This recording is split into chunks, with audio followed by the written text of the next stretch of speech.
Salut les coffee lovers, soyez les bienvenus dans ce nouvel épisode de votre saga à la découverte du café.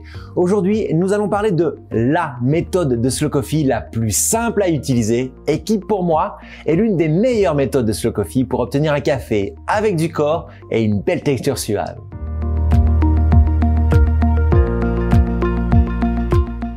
La cafetière à piston ou French press, que l'on appelle également Bodum, est la méthode de slow coffee la plus simple à utiliser car elle ne nécessite aucune technique. Et ouais. Elle est juste un peu plus longue que les autres méthodes car il te faudra attendre 5 à 10 minutes avant de pouvoir déguster ton café. Mais le jeu en vaut vraiment la chandelle. Tu vas voir, je te donnerai en fin de vidéo mon astuce pour trouver le réglage parfait. Pour ta culture barista, cette méthode est dite à immersion car on va immerger la totalité de notre mouture de café dans l'eau et on va attendre tranquillement son infusion, un peu comme pour un thé. Ensuite, on va simplement utiliser ce piston, d'où le nom de cette cafetière, pour filtrer le café, mais tu vas voir, il y a quelques petits tips à connaître pour bien extraire son café et surtout trouver la bonne recette.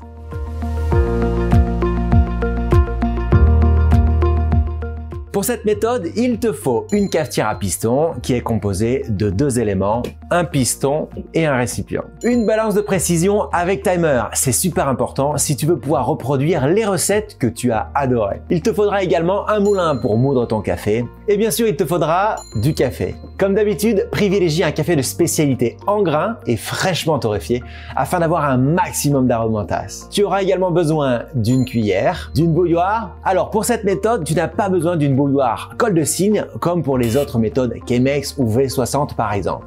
Ici, pas besoin de faire de beaux dessins artistiques avec ton eau pour mouiller ton café. Une simple bouilloire électrique ou même une casserole fera très bien l'affaire. Et bien sûr, de l'eau, mais attention à l'eau que tu utilises pour ton café. Que ce soit en méthode douce ou en espresso, privilégie toujours une eau peu minérale au goût neutre.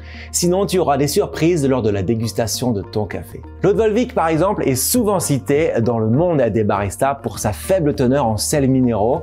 Mais moi, personnellement, je préfère utiliser une eau filtrée comme celle-ci avec une carafe filtrante BWT, par exemple, car c'est bien plus écologique que d'acheter des bouteilles en plastique pour faire ses cafés. De plus, si tu ne filtres pas ton eau du robinet avant de l'utiliser dans tes machines, tu risques, au-delà du fait d'avoir du chlore, du calcaire, des métaux lourds dans ton eau, d'abîmer prématurément tes machines. Et ça serait bien dommage vu le prix que certaines coûtent. Donc, ne néglige pas l'eau, s'il te plaît.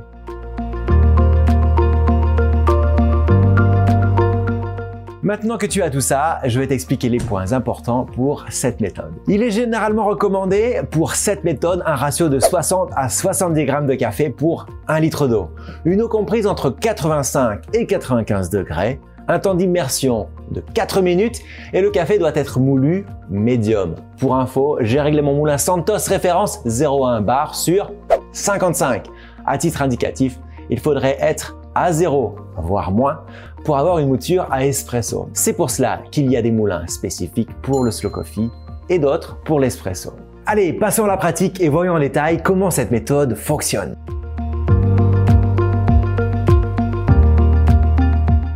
Pour cette méthode, ma recette de base est la suivante.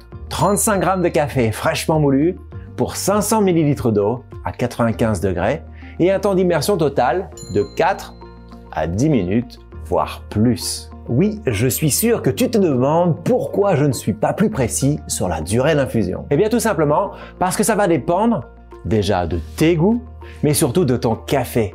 Et je vais te montrer ma méthode pour trouver le bon timing d'infusion en quelques secondes. D'abord, voyons la technique de base. Première étape, tu fais chauffer ton eau à 95 degrés. Pendant ce temps, tu rinces la carafe et le piston à l'eau chaude sous ton robinet. Tu pèses et mous ton café à une mouture médium, plus gros que pour un V60 ou un Chemex. Faut que ça ressemble pratiquement à du gros sel. Et de toute façon, si c'est trop fin, tu vas le sentir car soit tu n'arriveras pas à pousser le piston, soit le café passera à travers le filtre et tu auras des résidus dans ta tasse. Ça, c'est pas top. Ensuite, tu poses la cafetière à piston sur la balance. Tu ajoutes le café et tu tares la balance. Quand ton eau est chaude, tu lances le chronomètre et tu verses 2 à 3 fois le poids de café en eau chaude, soit 70 à 105 grammes. Rassure-toi, tu n'es pas obligé d'être ultra précis. On veut juste que le café soit bien imbibé d'eau. Moi, perso, je préfère me rapprocher des 70 grammes que du 105 grammes. Et tu attends une trentaine de secondes, le temps que ton café soit bien imbibé. Cette étape, qui s'appelle la pré-infusion, sert d'une à éviter d'avoir des paquets de café sec qui se forment dans ta cafetière, car on veut que tout le café soit bien infusé en même temps, mais surtout à permettre aux arômes du café de bien s'ouvrir avant de recevoir toute l'eau, ce qui permettra une meilleure extraction des arômes. On appelle également cette phase le blooming dans le jargon barista. Puis tu verses le reste de l'eau et tu mélanges avec un petit coup de cuillère pour bien homogénéiser l'ensemble. Puis tu recouvres avec le piston. Pas besoin de presser, c'est juste pour faire office de couvercle et bien garder la chaleur. Là, tu attends jusqu'à ce que ton chrono soit à 4 minutes. À 4 minutes, tu retires le piston et tu casses la croûte du café, hein.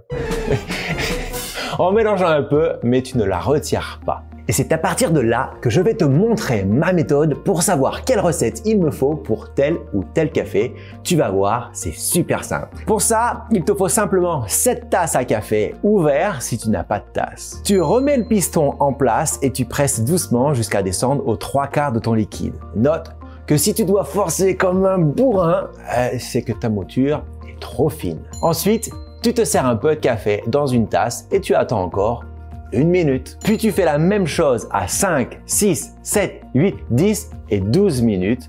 Et ensuite, tu goûtes les différentes tasses. L'idéal est d'attendre qu'elles soient à température ambiante car tu sentiras mieux les arômes.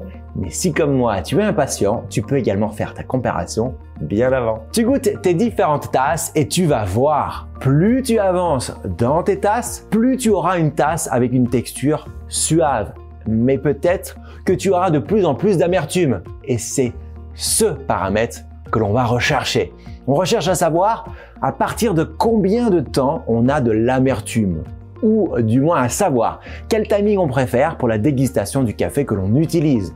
Généralement, je tourne autour des 6 à 10 minutes avec les cafés que je sélectionne. C'est là que j'ai la meilleure tasse. Mais il n'y a pas vraiment de règle car j'ai par exemple ici un geisha de chez Etioka qui peut largement dépasser les 15 minutes d'infusion. Il ne développera aucune amertume, bien au contraire. Ces arômes délicats seront encore plus présents à 15 et même encore à 20 minutes. Alors, il faut simplement tester. Et il y a une petite astuce à connaître qui te donnera une idée du timing. Plus ton café aura une torréfaction claire, plus tu iras vers les 8-10 minutes d'infusion. Plus au contraire, elle sera foncée et plus tu iras vers des temps d'infusion de l'ordre de 4 à 5 minutes. Et si tu as déjà de l'amertume au bout de 2 minutes d'infusion, je t'invite tout simplement à changer ton café, c'est qu'il est bien trop torréfié. Je te laisse tester avec ton café et me dire en commentaire la recette que tu as préférée en me précisant bien le nom de ton café. En attendant, je vais aller tester les nouveaux cafés que je viens de recevoir pour une prochaine vidéo. Allez, ciao!